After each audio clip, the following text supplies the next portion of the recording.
Meanwhile, Budget and Management Secretary Florencio Abad reiterates the Aquino administration's commitment to improve the country's disaster preparedness and responsiveness toward the adverse effects of climate change.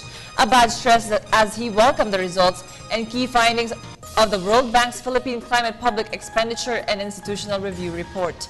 The bank noted a steady increase in a budgetary allocation for climate change under the Aquino administration.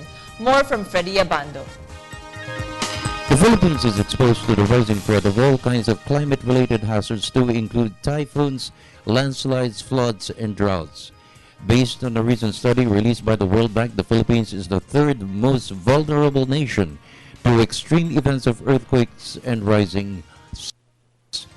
In recent years, a series of typhoons left a trail of death and destruction in several parts of the country. The country is taking action. There's a new policy order. This has been done step by step, and Usman has mentioned it briefly in his introduction. Climate resilience has been prioritized, and compared to a few years ago where the climate agenda started in the Philippines with a lot of focus on mitigation, the government has decided to focus on adaptation. It's clear in the policy. The policies also are getting the disaster and the climate change agenda to converge. It's a lot of overlap and synergies here that needs to be extracted. The climate change governance is being reformed, moving from a number of fragmented institutions dealing with climate change to a more consolidated approach. The good news is the Aquino government's climate change agenda is moving forward.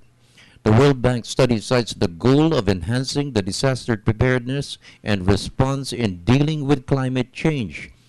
It was noted that there has been a steady increase in the budgetary allocation for climate change since 2008.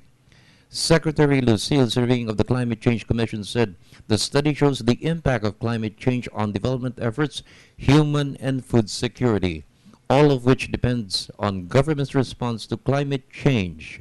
We need to be able to manage the unavoidable. That's why it showed that since 2010, from the start of the Aquino administration, the increase in the budget up to the present was almost 26%, very much faster than the increase of budget of the national budget itself, which is just 6%, showing the interest of government to really fund climate change initiative. And of course, also according to the report, mitigation, which is simply not related to disaster risk mitigation, but greenhouse mitigation, is now seeing also an increase in budget. For the record, any country, to include the Philippines, will face the dangers of extreme weather conditions.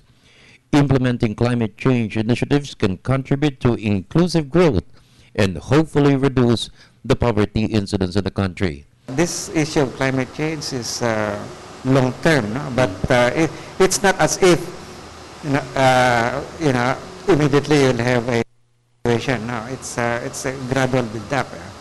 But I think that will provide us enough time, no?